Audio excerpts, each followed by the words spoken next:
रामकृष्ण हरी मंडळी, आपल्या भक्ती चॅनलमध्ये तुम्हा सगळ्यांचं मनापासून खूप खूप स्वागत.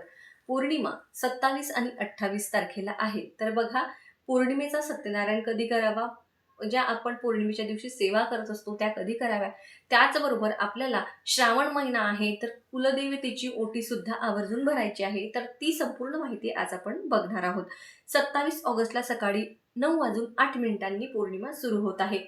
दिवसभर ही पौर्णिमा असणार आहे. दुसऱ्या दिवशी 28 ऑगस्टला सकाळी 9:47 ही पौर्णिमा तिथी जी आहे ती संपणार आहे. पण सूर्याने पाहिलेली तिथी आपण ग्राह्य धरत असतो, त्यामुळे 28 ऑगस्ट शुक्रवार रोजी दिवसभर पौर्णिमा असणार आहे. पौर्णिमेला जे आपण करत असतो उंबऱ्याला हळदीचं लेपन, तर ते आपल्याला गुरुवार शुक्रवार म्हणजे 27 आणि 28 दोनही दिवस उंबऱ्यावरती हळदीचं लेपन करायचं आहे. पौर्णिमेचा सत्यनारायण हा आपल्याला 27 ऑगस्ट रोजी संध्याकाळच्या वेळी प्रदोष काळामध्ये करायचं आहे. प्रदोष काळ म्हणजे आपण 5 ते 7च्या दरम्यान हे पूजन करायचं आहे. आता 28 ऑगस्टला आपल्याला वरदलक्ष्मी व्रताची मांडणी ही सकाळीच करायची आहे, कारण याचं उद्यापन आपण संध्याकाळी करत असतो आणि दिवसभर माता लक्ष्मी सूक्ष्म स्वरूपामध्ये आपल्या घरामध्ये निवास करते.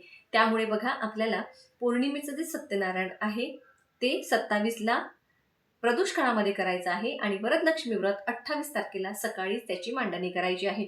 वैभव लक्ष्मी व्रताची मांडणी तुम्ही संध्याकाळी करत असता. आता ज्या महिलांना दोन्ही व्रत करणं शक्य नाही, म्हणजे जसं की वैभव लक्ष्मी आणि वरदलक्ष्मी, ज्यांचं वैभव लक्ष्मी व्रत सुरू आहे त्यांनी संध्याकाळी वरदलक्ष्मी व्रताची कथा ऐकायची किंवा वाचायची, त्याचबरोबर त्या मातेचं स्मरण करायचं. कारण बघा, वैभव लक्ष्मी व्रतामध्ये अष्टलक्ष्मीची पूजा आपण करत असतो आणि ज्या महिलांची मनापासून इच्छा आहे वरदलक्ष्मी व्रत करावं, तर त्यांनी सकाळीच वरदलक्ष्मी व्रताची मांडणी करावी आणि संध्याकाळी वैभव लक्ष्मी व्रत करावं. आता बघा, ह्या दोनही पूजा तुम्हाला या दिवशी तर करायच्याच आहेत. मात्र जर जिवंतिका देवी म्हणजे जीवती देवीचं पूजन आपण आपल्या मुलांसाठी करत असतो, तर ते तुम्हाला शुक्रवारी सकाळीच आपल्या देवघरासमोर तुम्ही जिथे मांडता तिथेच मांडायचं आहे. वरदलक्ष्मी व्रत कसं करावं याचा संपूर्ण व्हिडिओ मी तुमच्याबरोबर शेअर केलेला आहे. त्याची लिंक मी तुम्हाला डिस्क्रिप्शनमध्ये देते.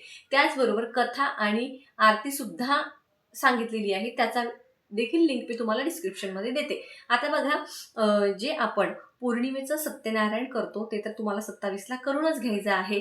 आता 27 तारखेला तुम्हाला किंवा 28 तारखेला मी तर म्हणेल की तुम्ही 27ला जर सेवा केल्या तरी देखील चालणार आहे, कारण दिवसभर पौर्णिमा असणारच आहे. कारण 28 तारखेला आपल्याला भरपूर म्हणजे पूजा हे आहे, तर वेळ मिळणार नाही. जर तुम्हाला शक्य झालं तर तुम्ही 28ला करा. आता काय करायचं आहे, 28 तारखेला किंवा 27 तारखेला माता लक्ष्मीच्या सेवेसाठी काय करायचं आहे, तर हातामध्ये तुम्हाला कवड्या घ्यायच्या आहेत. तुमच्या देवघरामध्ये असतील तर त्या घ्या किंवा तुमच्या लॉकरमध्ये ठेवलेल्या असतील तर त्या घ्या. त्या कवड्या तुम्हाला सिद्ध करायच्या आहेत. त्या कवड्या स्वच्छ धुवून घ्यायच्या आहेत. त्या पिवळ्या करायच्या आहेत हळदीने. आपल्या हातावरच थोडीशी हळद घेऊन त्यांना पिवळं करून घ्यायचं आणि उजव्या हातामध्ये घ्यायचा दिवा, उदबत्ती, धूप सुरू ठेवायचं. विष्णू गायत्री मंत्र, लक्ष्मी गायत्री मंत्र, जसं की बघा, ओम नारायणाय विद्महे वासुदेवाय धीमहि तन्नो विष्णू प्रचोदया, विष्णू गायत्री मंत्र झाला. लक्ष्मी गायत्री मंत्र, ओम महालक्ष्मी च विद्महे ओम महालक्ष्मी च विद्महे विष्णुपत्नी च धीमहि तन्नो लक्ष्मी प्रचोदया. त्याचबरोबर तुम्ही नवार्णव मंत्र म्हणू शकता, कुबेर मंत्र म्हणू शकता, कमलात्मक मंत्र म्हणू शकता, श्री सुक्तमचं पठण करू शकता, त्याचबरोबर विष्णू सहस्त्रनाम म्हणू शकता, व्यंकटेश स्तोत्र म्हणू शकता किंवा महालक्ष्मी अष्टकम म्हणू शकता. नाहीही काही जमलं तर बघा, कुबेर मंत्र, नवार्णव मंत्र, विष्णू गायत्री मंत्र, लक्ष्मी गायत्री मंत्र, हे मंत्र तुम्ही 16 वेळा त्या कवड्यांवरती तुम्हाला म्हणायचे आहेत आणि त्या कवड्यांना धूप दाखवून त्या परत जागेवरती ठेवायच्या आहेत. ह्या कवड्या सिद्ध झाल्या आहेत. अशा कवड्या, ह्या ज्या कवड्या आहेत फक्त वर्षातनं एकदाच सिद्ध करायच्या नसतात, तर त्या दर पौर्णिमेला देखील सिद्ध केल्या तर अतिशय उत्तम राहतं. पण एखाद्या पौर्णिमेला नाही जमलं तर नाही झालं शक्य तर ठीक आहे, पण आता श्रावणातली पौर्णिमा आहे तर त्या तुम्हाला सिद्ध करायच्या आहे. दुसरी गोष्ट, 11 लवंगांचा जो उपाय आहे. बघा, तुम्हाला माता लक्ष्मीला 11 लवंग अर्पण करायचं आहे. श्रीम मंत्र म्हणू शकता किंवा मग तुम्ही ओम श्रीम महालक्ष्मी नमो नमः म्हणू शकता. ओम श्रीम महालक्ष्मी नमः तुम्ही म्हणू शकता. अशा ह्या 11 लवंग तुम्ही तिला चरणाजवळ अर्चन करून त्या तुम्ही दुसऱ्या दिवशी प्रत्येकाने घरातल्या सदस्यांनी एक एक खायची, एक एक वॉलेटमध्ये ठेवायची, अशा त्या संपून जातात. त्याचबरोबर बघा, तुम्हाला श्रीयंत्र असेल किंवा तुमच्या माता लक्ष्मीची मूर्ती असेल, त्याच्यावर तुम्हाला कुंकुमार्चन करायचं आहे. कुंकुमार्चन करत असताना ओम श्री महालक्ष्मी नमो नमः, ओम श्री महालक्ष्मी नमो नमः 21 वेळा, 51 वेळा, 108 वेळा तुम्ही कुंकुमार्चन करू शकता. कुंकुमार्चन केलेलं कुंकू तुम्ही महिला मासिक धर्म सोडून दररोज लावू शकता. त्याचबरोबर महत्त्वाच्या कामाला जाण्यासाठी देखील तुम्ही ते तुमच्या कपाळी लावू शकता. तर बघा, तुम्हाला हे करायचं आहे. त्याचबरोबर पौर्णिमेच्या दिवशी आवर्जून आपल्या घरामध्ये खिरेचा नैवेद्य बनवायचाच असतो माता लक्ष्मीसाठी. तर आपल्या कुलदेवतेची ओटी देखील आपल्याला भरायची आहे. आता बघा, नाही काही तुमच्याकडे ना, साधं एक ब्लाऊज पीस घ्या, तांदूळ घ्या, खोबऱ्याची वाटी घ्या आणि 5 हिरव्या बांगड्या घ्या.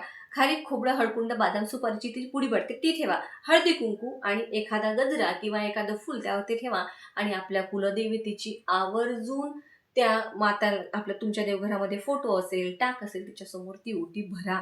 कारण माता कुलदेवता ही आपल्या कुळाचं रक्षण करत असते आणि तिला कधीही विसरायचं नाही. आता बघा, मी तुम्हाला जसे कुंकुमार्चन सांगितलं किंवा माता लक्ष्मीला ज्या लवंगांचं अर्चन सांगितलं, ते तुम्ही जेव्हा पौर्णिमेचा सत्यनारायण करणार ना, तर त्या पाटावरतीच तुम्ही एखाद्या प्लेटमध्ये श्रीयंत्र ठेवा. श्रीयंत्र नसेल तर माता लक्ष्मीची मूर्ती ठेवा. माता लक्ष्मीची मूर्तीही नसेल तर 1 रुपयाच्या नाण्याला तुम्ही महालक्ष्मी समजा आणि त्याच्यावरती कुंकुमार्चन करा. पण बघा, जेव्हा पतीची सेवा होते ना, तेव्हा पत्नी खुश होते. त्यामुळे पती पत्नीची सेवा जर दोघांची सोबत झाली तर दोघंही, माता लक्ष्मी कधीच आपल्या घरामध्ये एकटी राहत नाही, बायको कधीही नवऱ्याला सोडून राहत नाही. त्यामुळे माता लक्ष्मी विष्णू समवेत तू माझ्या घरामध्ये निवास कर, म्हणून आपण पौर्णिमेला, दर पौर्णिमेला सत्यनारायण करत असतो. कारण विष्णू जर आपल्या घरामध्ये असेल तर माता लक्ष्मी आपल्या घरामध्ये राहीलच.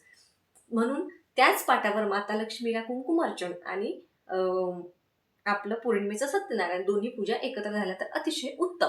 आता बघा, वरदलक्ष्मी व्रत हे शुक्रवारी तुम्हाला सकाळी करायचं आहे. आता मी तुम्हाला हे लवंगांचं अर्चन सांगितलं, त्याचबरोबर कुंकुमार्चन सांगितलं, तर हे तुम्ही ना 27 तारखेला गुरुवारी देखील करू शकता आणि 28 तारखेला शुक्रवारी देखील करू शकता. आता बघा, तुम्हाला जर हे शुक्रवारचा दिवस आहे, चांगला आहे, तसं तर गुरुवारचा दिवसही चांगला आहे. कुलदेवतेची ओटी म्हणा किंवा कुंकुमार्चन म्हणा किंवा कवड्यांची सेवा अभिमंत्रित करायची असो, ह्या सगळ्या तुम्ही 27 ऑगस्ट किंवा 28 ऑगस्ट 2 दिवसांमध्ये करू शकता. दोनही दिवस उंबऱ्याला हळदीचं लेपन करायचंच आहे.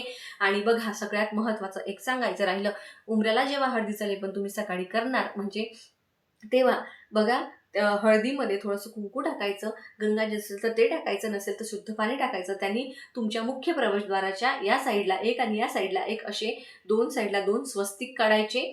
दोन्ही स्वस्तिकमध्ये 4 टिंब, साईडने 2 उभ्या रेषा आवर्जून द्यायच्या. त्या स्वस्तिकांना परत हळदी कुंकू लावून उदबत्ती धूपदीप दाखवायचं. 3रं स्वस्तिक तुळशीजवळ काढायचं. 4थं स्वस्तिक तुमच्या किचन ओट्यावर किंवा मग गॅसच्या शेगडीवर काढायचं आणि 5वं स्वस्तिक जे आहे ते तुम्ही तुमच्या लॉकरवरती काढायचं आणि त्या सगळ्यांना हळदी कुंकू अक्षत वाहून धूपदीप दाखवून त्याची पूजा करायची. स्वस्तिकला पौर्णिमेच्या दिवशी अतिशय महत्त्व आहे. त्याचबरोबर आपली अन्नपूर्णा माता जी आहे तिला देखील तुम्ही एका प्लेटमध्ये ठेवा.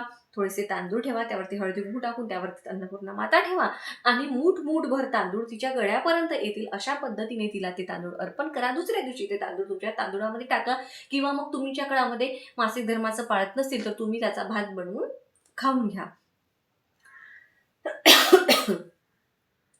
तर असं हे जे आहे, ह्या ज्या सेवा आहेत ह्या तुम्ही गुरुवारी किंवा शुक्रवारी करू शकता. बघा, गुरुवारी याच्यासाठी सांगते करा, कारण शुक्रवारी वरदलक्ष्मी व्रताची मांडणी आहे, दिवसभर व्रत असणार आहे. जर जिवंतिका देवीची मांडणी करायची आहे, काही महिलांचं काही महिलांचं वैभवलक्ष्मीचं व्रत असेल ते सुद्धा असतं. तर त्यामुळे खूप सारा गोंधळ होतो. म्हणून म्हणते की गुरुवारी, पण जमलं तर तुम्ही शुक्रवारी देखील दिवसभर ह्या सेवा करू शकता आणि गुरुवारी देखील करू शकता. संध्याकाळी तुम्ही ह्या सेवा जेव्हा तुम्ही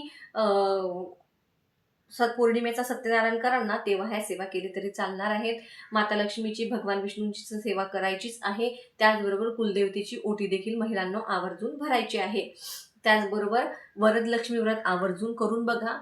तुम्ही जेही वर मागाल, वर देणारी देवी, वरद या नावामध्येच वर देणारी देवी आहे.